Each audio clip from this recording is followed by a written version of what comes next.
ചാവക്കാട് ഒരു ചെരുപ്പ് കടയിൽ ജോലിക്കാരനായിരുന്നു ബിനോയ്. അവിടെ നിന്ന് ലഭിക്കുന്ന ചെറിയ വരുമാനത്തിൽ നിന്നാണ് ഈ കുടുംബം കഴിഞ്ഞിരുന്നത്. കഷ്ടപ്പാടുകൾ ഒരുപാട് അനുഭവിച്ചു.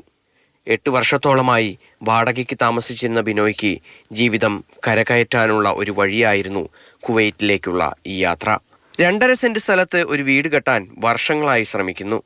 ഒടുവിൽ അതിന്റെ ജോലികൾ ഭാഗികമായി തുടങ്ങി.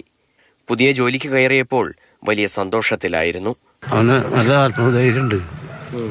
പണിയെടുത്തിട്ട് എന്തെങ്കിലും ഇതുകൊണ്ട് നമുക്ക് ജീവിക്കാനും കടങ്ങളും വീട്ടാനും ഒക്കെ പറ്റും. അപ്പോൾ ഞാൻ അങ്ങനെ ചെയ്തുകൊണ്ട് പറഞ്ഞിട്ട് പോയതാണ്. അപകടം സംഭവിച്ച രാത്രി ഏറെ വൈകിയും ഭാര്യയോട് സംസാരിച്ചിരുന്നു. പുതിയ ജോലിസ്ഥലം ഏറെ ഇഷ്ടമായെന്നും ഇനി തങ്ങളുടെ ബുദ്ധിമുട്ടുകളെല്ലാം അവസാനിക്കുമെന്നായിരുന്നു പ്രതീക്ഷ.